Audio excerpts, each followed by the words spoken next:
So I had to understand for myself, what is a man? Ties to like addiction, ties to all of these underlying things that come from the difficulties of life. How can grief be such a gift? The sorrow and the pain, but yet the gift that God presents through it as well. How much, until I got to a point where I was like, this is me. And I learned to really love that. And when you have self-love, things expand in a way you could never imagine. This social media thing isn't life. The second you're going in, it's crystal meth. Like you're gonna be mashed up. All of this is going to pervert and distort your intent. Sometimes I think, are people awake enough to really understand what's going on? Or is it like we're still in this slumber state and nobody really knows what's going on? But if we as the artists are diluted in our intentions and we're chasing other things, we aren't doing and fulfilling our role properly.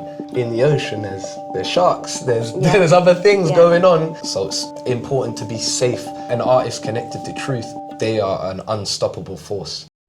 Welcome to the Soul Revolution podcast, a space where stories find their voice and we find ourselves within them. The revolution starts within. Welcome Soul Revolution family, God's grace and love extended to you as always.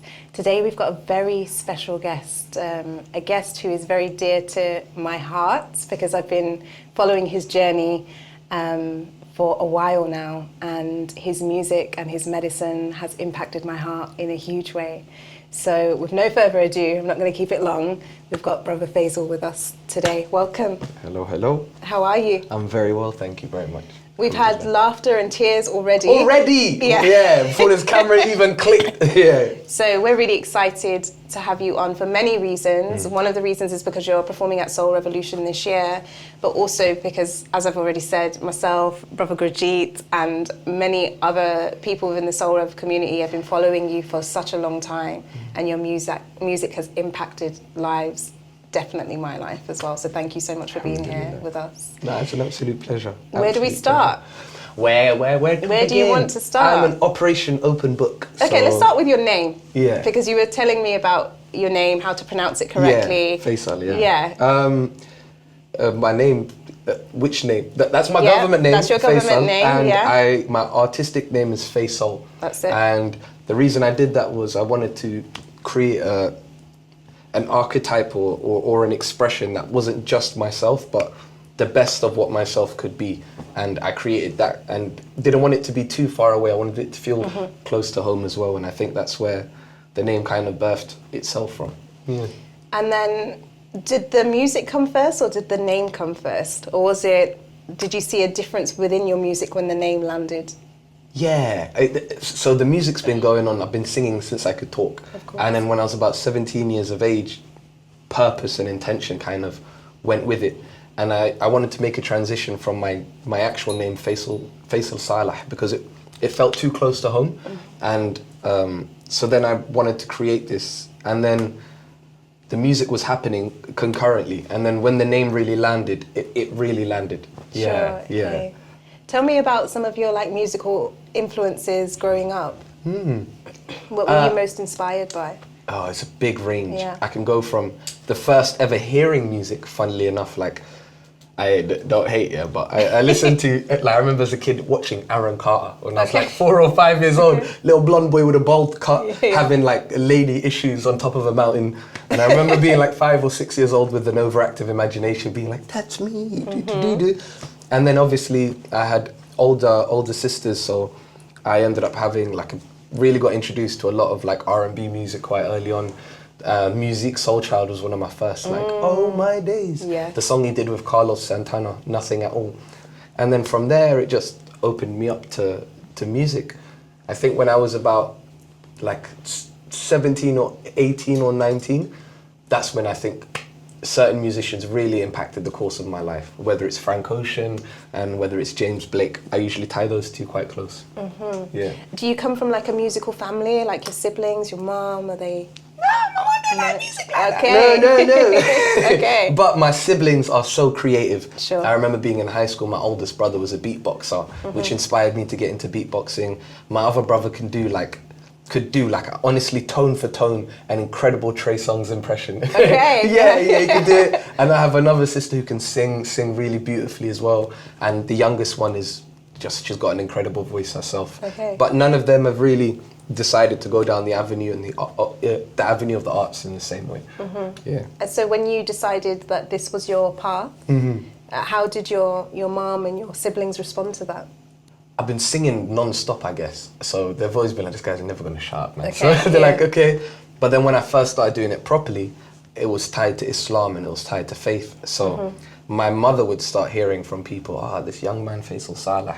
So they gained a sense of pride that I was doing something good and the avenue wasn't a bad one. Sure. So yeah. And then how did that evolve? So you started off singing like within your faith, within Islam, and then how did that evolve for you? What did that journey look like? So I started off singing to sing. I used to have a little Mohican and an acoustic guitar, which my mum bought me, God bless her. Sure. So I used to be playing this guitar and then really dove into Islam and took the strings off the guitar, shaved the Mohican, put on a kufi, and then I found out about Nasheed. I didn't listen to music and I found out there was an avenue that was tied to poetry and a closeness to God.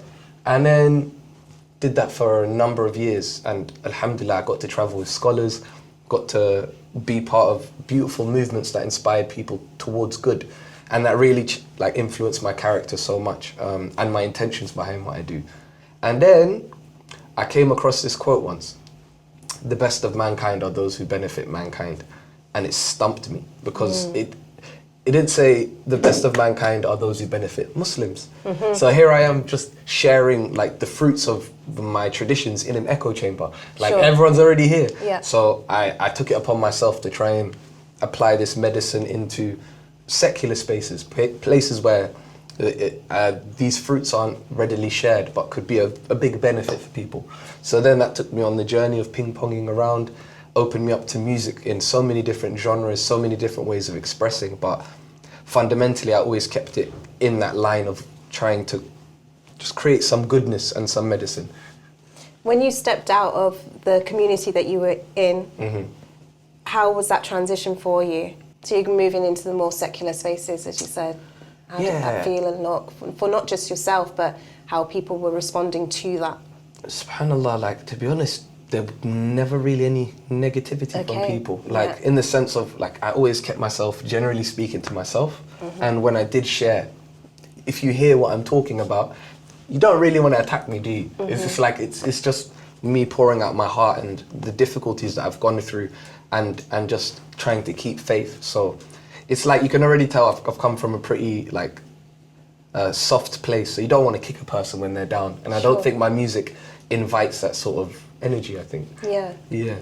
When you create your music, is it from a place of, I'm doing this for me to bring healing to myself and in the hope to bring healing to others? Or is it just like an act of devotion? Like what is the creative process? Or is it a mixture of everything? It's a funny one. For me, it started off with what you first said. Like the first pieces of art that really helped me blossom throughout my life and go on the journey has always come from what I call squeezing the sponge, where I don't overthink the lyrics. I haven't written it down before. It's just I'm creating a medium for me to channel what I'm feeling and let it come out in a way, and then share that. And it's always been that. And in that act of honesty, it's an act of devotion simultaneously. Because if I was trying to go, I'm a healer, I'm going to heal people with my music. It's like, I believe I've already lost an avenue of it actually being medicinal. And for it something to really be medicinal, I think it has to come from a place of honesty and vulnerability. Tell me about your relationship with God and music. La ilaha illallah, la ilaha illallah. My relationship with God, the Creator, it's an inseparable one, and to a degree an ineffable one. Because how can you? I've come to a place in my life where everything I see and I experience is a reflection of that source. And for me, I've been given the gift of the human experience. So I do my best to live as honestly and as present with life as I can, and let that be the act of devotion. You know what I mean? Yeah. As opposed to sometimes over-grandizing the relationship, just understanding that I've been blessed, this heartbeat, the nails that are growing, the hair that is growing, there is a force that is maintaining and sustaining this entire system of existence for us to exist, you know? And with that, we have these dualistic emotions, we have these dualistic realities where we have joyful things happening and simultaneously we have the most horrible things happening. And the human heart is a container for all of it. So for me, I just try and keep gratitude with the fact I'm still being given this gift. To live is to be gifted, you know? And I try my best to just hold on to that. And also not be hard on myself when I move out of axis, because being a human being is to forget and to remember and to go through this sort of pendulum, you know, and find a center point. And so offering yourself grace, extending the grace to self. Yeah, and just being like attuned to what's actually occurring. If it's a difficult moment, it's a difficult moment. And that's my lesson, and that's my gift today. It's a difficult moment, and what can I take from it? What can I learn from it? Sometimes the lesson isn't even apparent until I come out of that cycle and I just appreciate the smallest thing. And that level of appreciation couldn't have manifested itself without a cycle of so much darkness, a cycle of so much difficulty. Now light has a beautiful quality. So like just trying to attune to what's going on when it's going on and realize that they're all ayats, they're all signs from the creator to creation, and just being in awe of it. It's incredible. It is incredible. Yeah. Do you remember the first, I'm not going to say the first like piece of music you created, but like something that you look back on in your early days and you're like, actually, do you know what, that really rescued me from something, or that brought so much healing, or do you remember like? Yeah. I still remember I had given up music. I haven't even started singing or doing the sheed or anything yet. I had two good close friends that were both getting on Dean with me, practicing faith. We called ourselves Akihood. It was hilarious, like brotherhood, but for Akis. Literally. And we just had our own vibe. We enjoyed the life that we had. And then I had this friend, and he had this camera. It was Ramadan, I still remember. It was outside of the masjid, and did this video. And he was asking brothers to do something on this video, and I jumped on it, and I remember singing something there and then. And then another brother asked me to do a video, and could you recite something?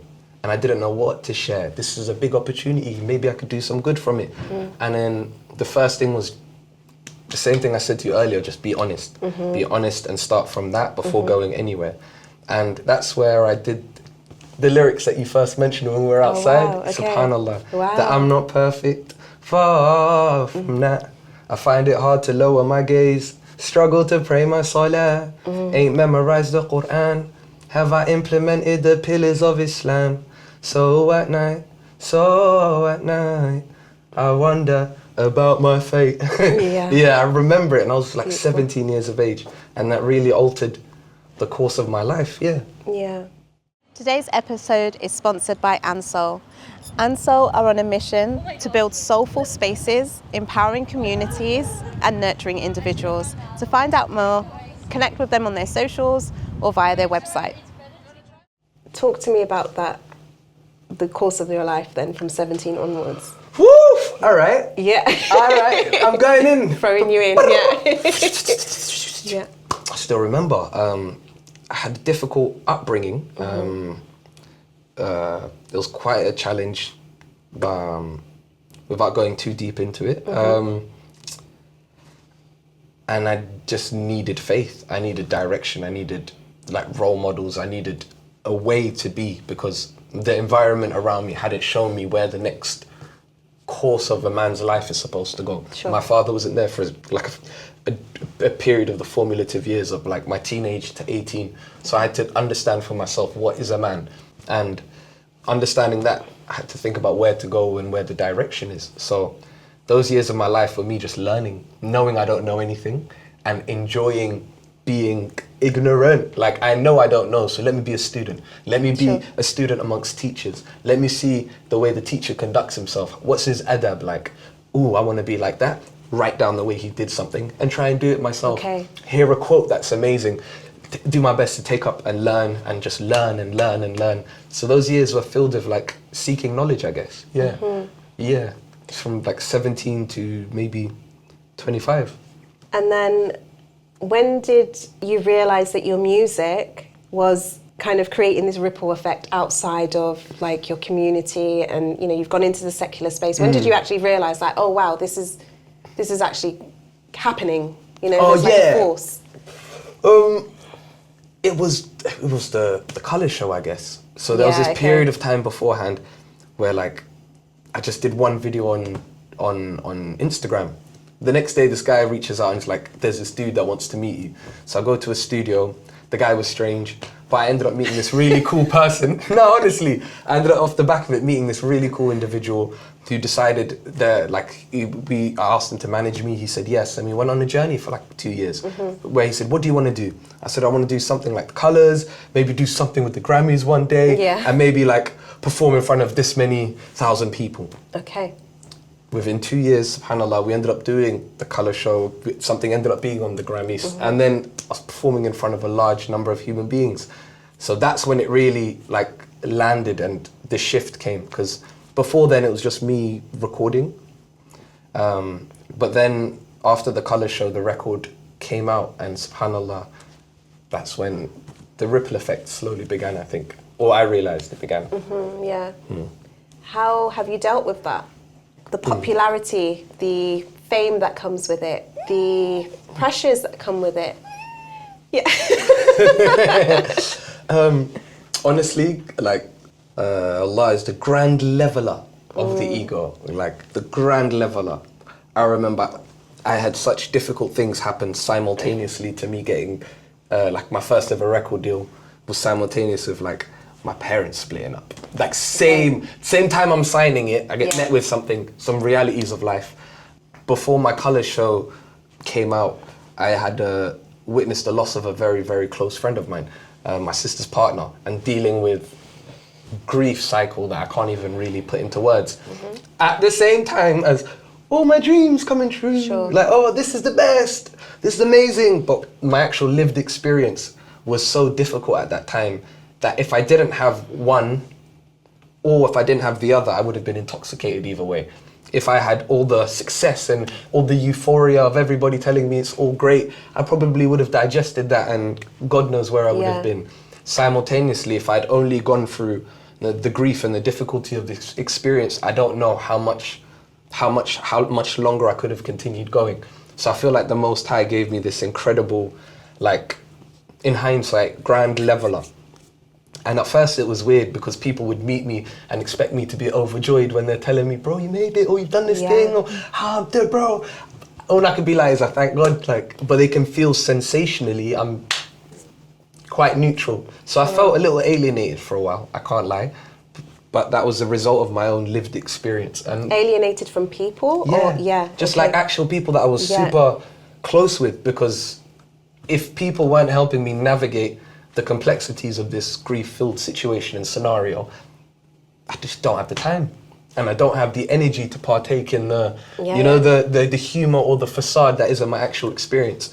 So if you can't really connect to me where I am really outside of the shine, I can't afford to do anything more. There's no excessive humor or theatrics that I can bring in because I don't have the energy. So it really shaved off so many things and so many people and so many spaces in my life, I think. It's a bit weird, isn't it? Well, it's interesting because on our journey down yesterday, Brother Gurjeet and I, we were talking about grief, the sorrow and the pain, but yet the gift that God presents through it as well. You know, and it's a very hard concept to, like you said, it's strange. The concept is to digest that concept of how can grief be such a gift? But it literally does shave people, situations away from you, and there is this focal point of this is where I'm at and this is where I'm needed right now. And the other things are just, it becomes not aimless, but it just takes away the distractions. It removes the distractions and you begin to focus on the true meaning of like why we are here, why you are here. Wallah, you're right. It's exactly that for me. Like all the fluff disappeared and my priorities never became ever so clear. It was like my family, Yeah. Making sure my mother is well, my family household is maintained and sustained, and working hard enough to be able to provide economically. So making sure the system of those who are actually there for me if everything crumbles are respected, maintained and sustained, and we're all leveling up together. And then my art, honouring my art to the best of my possible ability and making sure I still meet that. And then outside of that, there was nothing for like 2 years. And just recovery. It just kept it very, very simple. And alhamdulillah, like now I'm in a process of having such a core foundation. I'm willing to start building back up again. Yeah. But when I was younger, I'm such a social butterfly and such a sponge. You take in the energy of everybody and everything. Yeah. And it might not actually be conducive to your growth. Yes, yeah.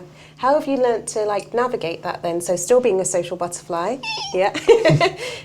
How have you, I guess it's the art of discernment maybe. How do you navigate that or manage it? So for me, it's like I have a core set of friends and I can count them on my hand. And my job is, don't get so lost in your own grief or your own limitations or your own, make sure you call these people. Like at least once a week, I'm gonna get on the phone and try and communicate, and it always keeps me warm. I have like my core people.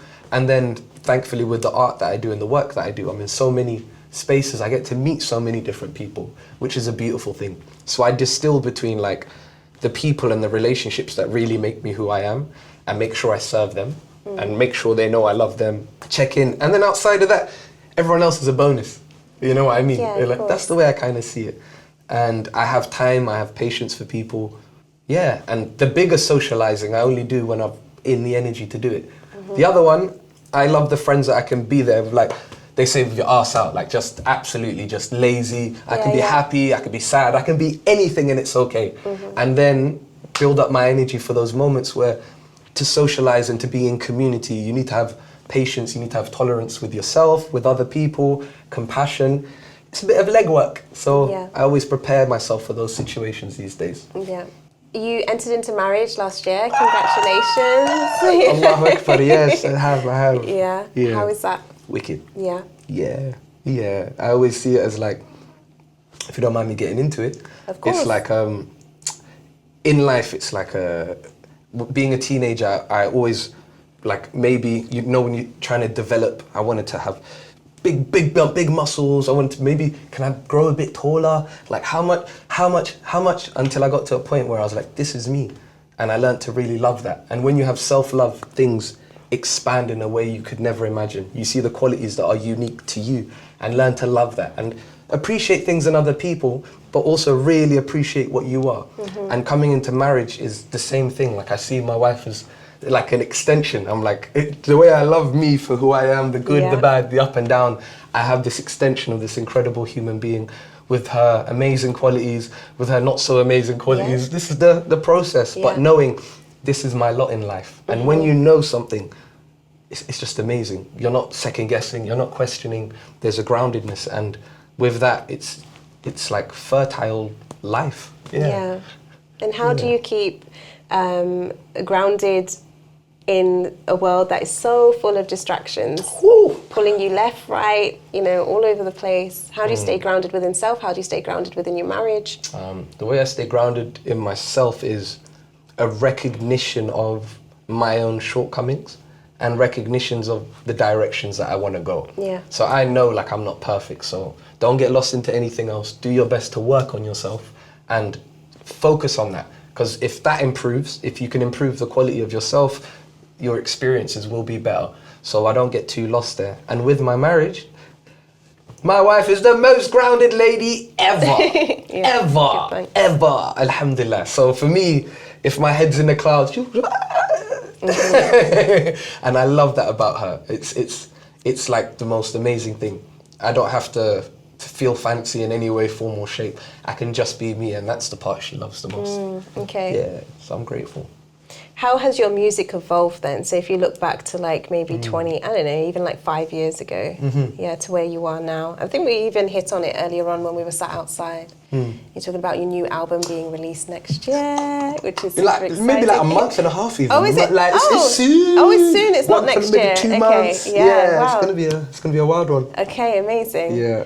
How's your music developed?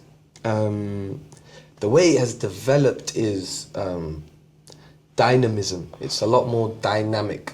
The intentions are the same, but if I'm trying to reach people, I've made it just a bit more dynamic. So my first record was incredibly intimate. It's for you before other people are there.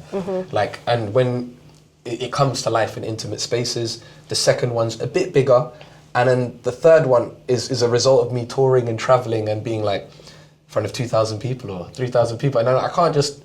It has to be a little bit. You have to match the energy of an audience and still find the way to like transmit your intention. Because I see myself as an MC, master of ceremony. So when you come into a musical space or in that space, it's important to be able to transmit what you're trying to do. So this new album is a reflection of the times that we're in. The first half is in the darkness. Some of it's really, really intense. Some of it's quite difficult. And then the second half is in the light. And I think it's really important to show that full spectrum of existence. Otherwise, I could end up being the love and light artist, you know? And I don't think that's a good position to be in if you're trying to deliver medicine to people, because some of life is quite bitter and people need tenacity, not just ease. Love that. It's very true. Yeah. If you're enjoying this episode, please like, share, comment, and subscribe. We'll be deeply appreciative. Join our revolution. The revolution starts within. You said the intention behind your music remains the same. So what's the intention behind your music? It is a connection to God. Yeah. Fundamentally. And if you hear every lyric, whether it's love or whether it's like anger or even like questioning, you could tie it to a relationship if you thought on that tier, but it's always that relationship with the ineffable that maintains and sustains. And sometimes you're so appreciative and sometimes you're asking questions, and it's that journey, I think.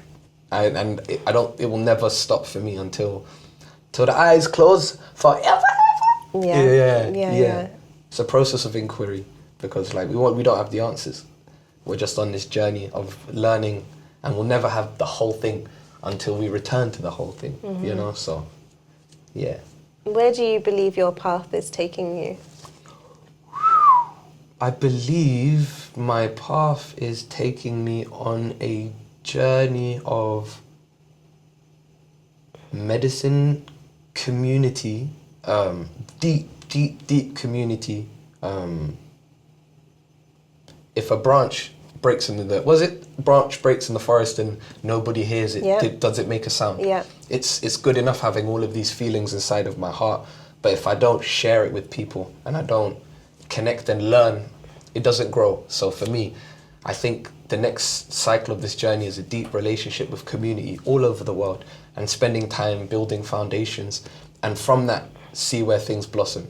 Because as an artist, my only job is to really plant seeds. It's just, but everyone blossoms it in their own unique ways, forms and shapes. So I'm just going to keep casting for as long as I can and learn from those people who water in their own ways.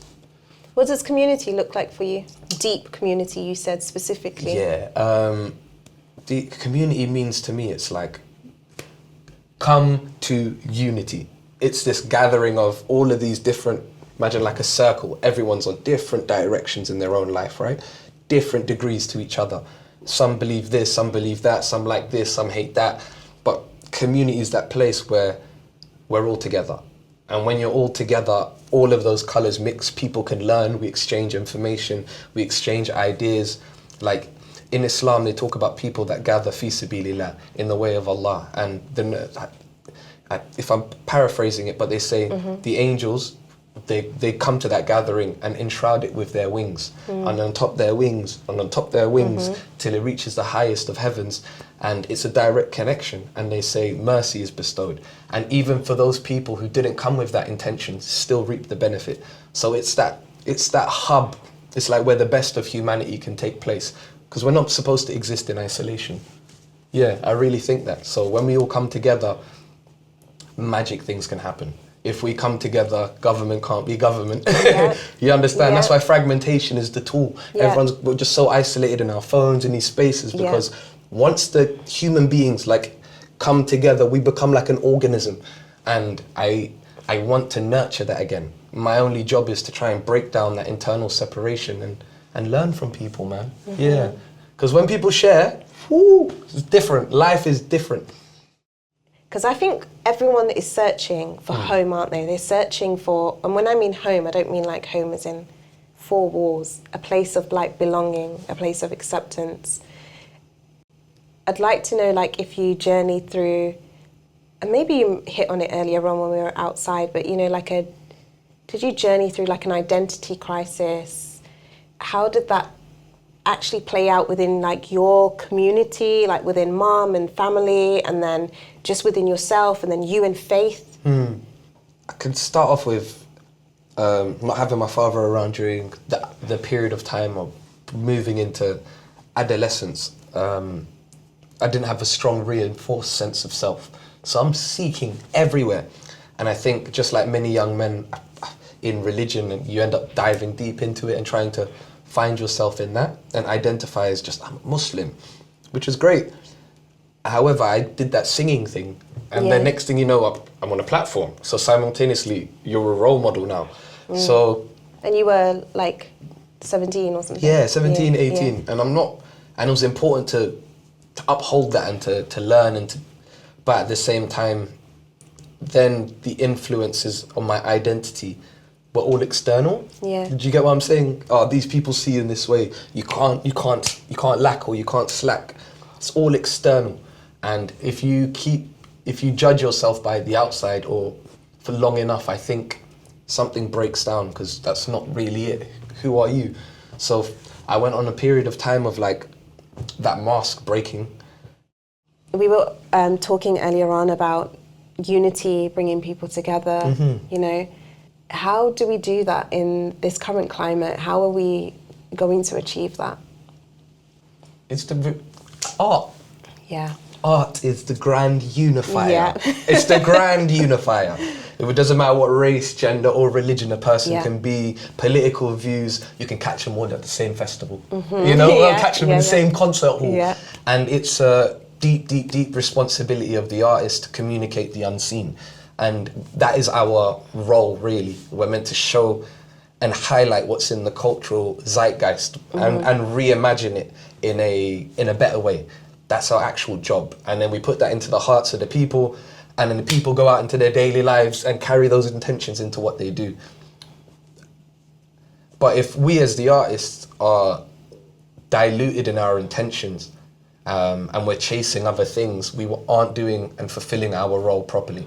Like an artist connected to truth, really deeply connected to truth and conviction, they are an unstoppable force. And I think the powers that be would be quite frightened of that occurring, to be honest with you. It's happened a few times in history. You just got to look at a man like Bob Marley. Yeah, to this day, the emanation Yeah. shifts and moves people into betterment. But that was also a radical figure simultaneously. Yeah. So I think we just need to be a little bit less PG and lock in.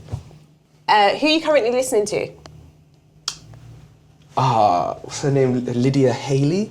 Okay. She's got like, I think, 200 monthly listeners.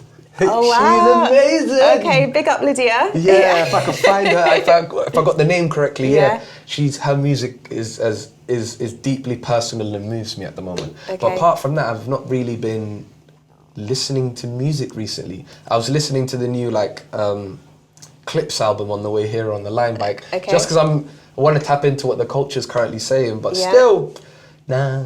You're not really listening to music at the moment. You're listening to like podcasts, or what are you plugging into now? Right now, because I've been in an album cycle, if I hear somebody who's doing something that is really cool, I immediately, as an artist, you wanna you wanna replicate it in some way, or that works. Why don't I? Okay. But if I'm in my creative process, I'm trying to squeeze my own heart and my own emotions and work on that. So for that period of time, I don't really listen to anything else. I just have been taking in what's going on in the world, really, more so than anything else. Keeping up to date with, sound like an old man. I'm not listening to music, I'm watching the news. Yeah. But that's really what I've been doing at this current moment. So you go into, when you're in your creative process, then sounds like you go into solitude. Yeah. Yeah? Yeah. Solitude and the team of whoever's helping Around in that. there and working with it. Like I've been working with an incredible producer called Ankit Suri, who's been the executive producer on this album. We just lock in. Yeah. Me, him, whatever we need. We invite people into that studio and we're just chilling. Yeah. And that's the safe little place away from the world, so I can really extract what's inside. Yeah. But there are artists that are doing their best to speak out currently in their own ways, forms and shapes. Like I had a friend who went to Glastonbury this year, and he said it really opened his heart and gave him faith. He saw pretty much every artist was championing something. Yeah. They're on the biggest stage of their lives and they were championing something greater than themselves. Of course. The Palestine flag is everywhere, every community is repping. So I do want to say that there are artists that are speaking out and trying to speak truth to power. However, where I've been right now, I've not been taking them in. What do we need to be doing as communities, as people, as individuals? Yeah, individuals, communities. Where do we think we need to move towards as a collective? Because I think about this a lot, and I think that might be an interesting conversation, because depending on where the listener may be in their lives, a lot of people that are tied into these communities are seeking something, some sort of direction or a guide to move them into something more. Yeah. So from that, I think let's have a chat about the world's a mashup. The world's so mashed up. So much separation and division, confusion, distraction. So you're saying, how do we give people a sense of purpose within that? Yeah. That's something and what is our role in this time? This is something as individuals, what is our role? I think it's so important, because it's like, how do we create change? We're seeing conflicts in places and we're unable to do anything about them. Yeah, we're helpless to it to some degree. And becoming that helpless, we're developing a sense of apathy, which is like we're getting numbed, because I've never seen children's bodies we're getting it on social media, bodies of children, I know. And then everything is awesome. And then another cruel thing, and then a weird random side video, and then another, and then a lot, where our senses are being just stretched out right now. Yeah, so we're discombobulated. Proper. To a next level, we're discombobulated. And how you actually, that's like what happens on social media, right? You go on, so I had a year off social media. Well done. I've just launched. I've just literally, 2 days ago, come back on or something, with... Brave woman. Brave, yeah. I know. It took a lot of courage, actually, to come back on. And I've obviously unfollowed loads of stuff and etc. I'm still doing it. I'm still going through my process. But literally, something will pop up and it's this is happening in the world. We need to take action. This is what we're going to do. And then the next post is somebody listening to a Tupac Shakur rap tune, getting down, but making a humorous thing over it. Do you know what I mean? Comedy. And then it's I sat down this morning and I was thinking, how am I supposed to feel? Just step back from it. I've not even processed the first post, and then I've scrolled a little bit, and now it's humour, and it's distracting me from actually what's really going on. But actually, do I need that distraction? Because there's nothing that I can do anyway about what's going on in the world. So it ties back into what you're saying. What can we do as individuals? What do you think we're supposed to be doing as individuals within this time? It's mad, because just to speak back into that, it's also intentionally constructed. Yeah, of course. You can follow all these set of people, but the algorithm will still input the information it deems necessary. In university, we were reading about it when I was 21, and it was called the Web 2. There's a Web 1.0, Web 2.0, and then the Web 3.0. And one of the defining elements of the Web 3.0 is the internet is going to be catered to you. So if I look up Egypt, I might see holiday resorts. But because you're Egyptian and you've written other things, you might see the politics that go on in Egypt. So now, literally, the internet and these algorithms have constructed echo chambers. And if you know anything about Cambridge Analytica, politics, whole nations can be swayed now through accessing and altering people through these algorithms. And it's being increased, these little worlds that feed our dopamine systems and at the same time exhaust us. So number one is knowing that the algorithm isn't life. Like that, this social media thing isn't life. Yep. You can use it as a tool to make more life and to find more people, but we are in an era where the tool is simultaneously crystal meth. Like, you need to understand, the second you're going in, it's crystal meth. Like, you're gonna be mash up. Yeah. It's gonna give you these cravings and aversions. You're gonna look at number, you're gonna look at statistic. All of this is going to pervert and distort your intent. So understand the game, that's the most important thing. And the reality is people matter. Like, life matters. So find people, connect, develop intimacy, talk about things, create more spaces of togetherness physically.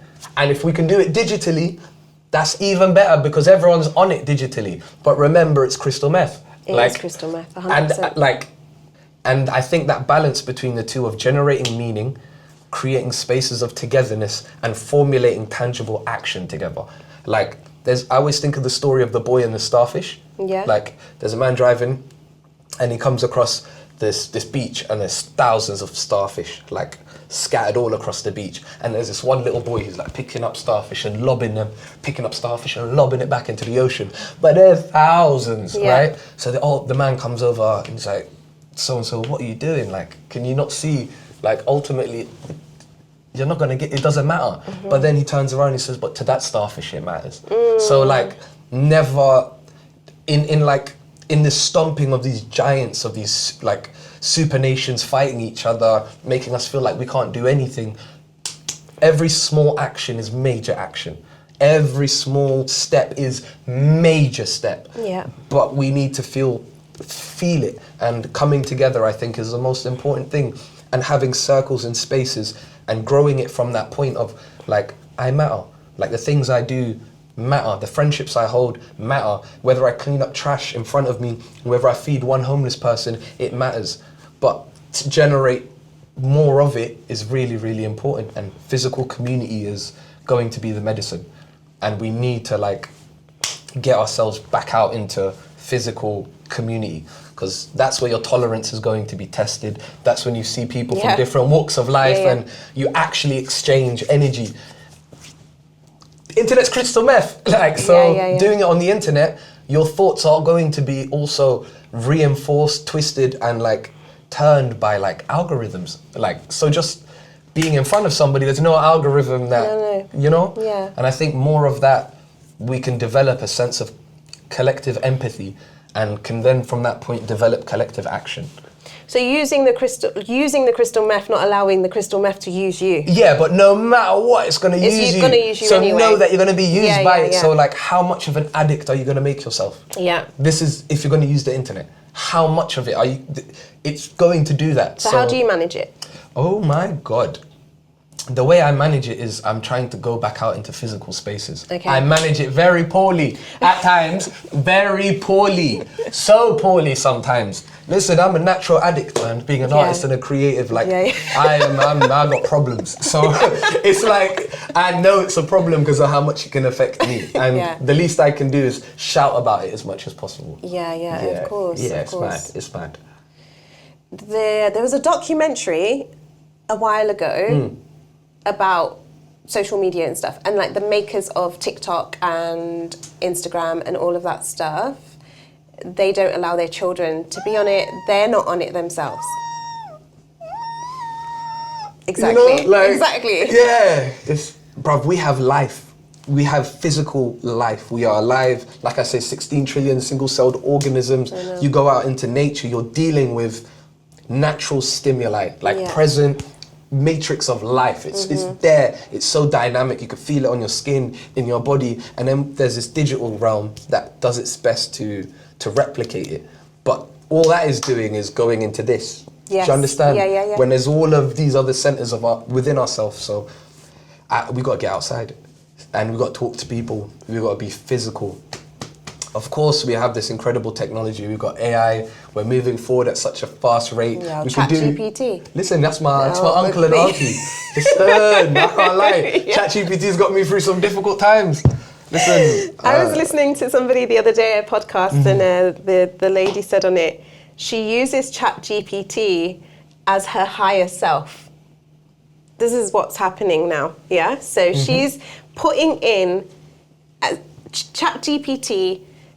So ChatGPT knows you intimately now, yeah? Based on the questions that you're putting in, it knows your personality, it knows everything. So she's inputting into ChatGPT, how can I access the highest, most abundant version of myself? And then ChatGPT is breaking it down. Or how can you help me act as my higher self, etc., etc. It's scary because what it's doing, even though, you know, I was watching another podcast by a guy called Gary Vee. If you're watching Gary Vee, hi. We love you, Gary. Thank you for the constant motivation. I feel great in my life, mostly due to you, bruv. Legend. Go on. Yeah. And he was saying, if you don't use AI will basically take over. And it's such a scary world that we're in at the moment. But it's, again, another way of disconnecting us from self, disconnecting us from God, disconnecting us from community, disconnecting us from connection. So the balance of understanding, okay, we need to use, they're just tools. And we can utilize these tools, but then still be aware that their agenda is to utilize us. Yeah. That's what it is, yeah. And that's always been going on Yeah. since like industrialization. Yeah, of Human course. beings have been seen as systems for collective ideas, innit? So I feel like, number one, it's great if you know how to use it. At the same time, it's gonna have ramifications that we're not yet able to quantify. Like there's a difference of having an encyclopedia at your disposal. In like the days of being a traditional scholar, Yeah. and you needed to learn something, you'd have to go to the library. And the cool thing was, you'd have to read how many books to get, or how many pieces of information Yep. to get to the thing that you wanted. So your tenacity, number one, is increased. Your grit and your determination, which is an equity we need as people. Like it's there, and also this additional like rounded knowledge. But now we're like highly specialized people. I can get deep answers like this. Yes. And the effect of not needing to exert myself, it's having effects, I think. But at the end of the day, it's been my therapist sometimes. He's answered some questions. He's given me some good life advice. Sometimes I need to be professional, and I'm like, Teach be me. professional email now. Yeah. Sound cooler. Do this. And then just sorts out so much. And there was a event that I went. There was an event that I went to in Dubai where we were told that like automation's going to come in, and we're going to lose like a majority of jobs are just going to disappear in the next like 3 to 5 years. Yeah. Like a whole like middle section of society and of roles. And I don't know how it's gonna. Sometimes I think, are people awake enough to really understand what's going on? Or is it like we're still in this slumber state and nobody really knows what's going on? And then there's a few people who are like we've got enough power to dictate what's going on. Yeah. And to alter these systems to meet our needs. Like a lot of what's going on in politics is just fear. Theatre for what's going on in the back end. Corporations have become new countries. So there are people in positions of power that it's unfathomable to us because we're just getting the end of it all. But power is with the people essentially, man. And there's so many layers of reality, right? There's so many different things that are going on all the time. Yes. That it's important to focus on what we can change and the way that we can utilize things and not be so overwhelmed by these idiot animals in power, because something I always say is, I don't know if there's been a time in human history where oppressors have not been in a position of power, where oppressors have not been in a position of power. Look throughout history, man, it's been a madness. Yeah. But human beings have still been able to be human beings. Yeah. We've still been able to have love, we've still been able to have humanity, still been able to have faith, and we've still been able to sublimate. So don't let like the big beasts like take us away from the path that God has given to all of us, man. And I think the more we tune into that and have an excitement towards it and like really listen to what we can do and what change we can individually make, we find a contentment. Yeah. I'm not saying we shouldn't resist, and I'm not saying we're not resisting, but we need to really listen, because otherwise we're just going to be blown about by all this information. I should not know what's happening everywhere all at once. Of course, Humans yeah. were never supposed to have this such a scale of connectivity, in my opinion, man. But we got it, so it's important to understand it, but not be confused by it too much. That's what I think. And what's your message to the people then, I guess? Have faith, man. We're on a ride, and we don't know how long it's here for. So how you're going to spend your time is really important. You could spend it in gratitude, you could spend it in hope, you could spend it in goodness, you know? Because at the end of the day, there will come a point where we're not this, you know? So appreciate it as much as you can. And in that appreciation, more will come. And have courage. Don't be scared now. Yeah, you will be scared, but will be scared. You've got to move through it. Courage is not the absence of fear. Yeah. And my final thing I'll say is, I love you. Yeah, and I hope we can do some good together. So you've got your album coming out in a month or two. What is the title? Arrival. Wow, Arrival. Okay, yeah. And then you're going on tour Yes. later this year? Yes. It's going to be announced very, very soon, but inshallah there's a European tour, 15 dates, up and down the UK, up and down Europe in major cities. Yeah, it's pretty exciting. Yeah. And you're going to be performing at Soul Revolution in 3 weeks' time. With an incredible headline of artists amongst an incredible community of human beings. Like you. Yeah. Like you, thank you. If people want to connect with you, how can they connect? Pray for me. Instagram, Facesoul, Google the word Facesoul and things will come up. And he will pop up. Brother, thank you so much. It's been an honour, a real honour for myself and Brother Gurjeet and as vice well. versa. And What the a beautiful Soul Rev space family. you lot hold, man. Thank you so much. Thank you for having and me. we're looking forward to having you at the festival. Thank you for joining us. May God's love and grace and mercy guide you on your path. Big love. Thank you. The revolution starts within.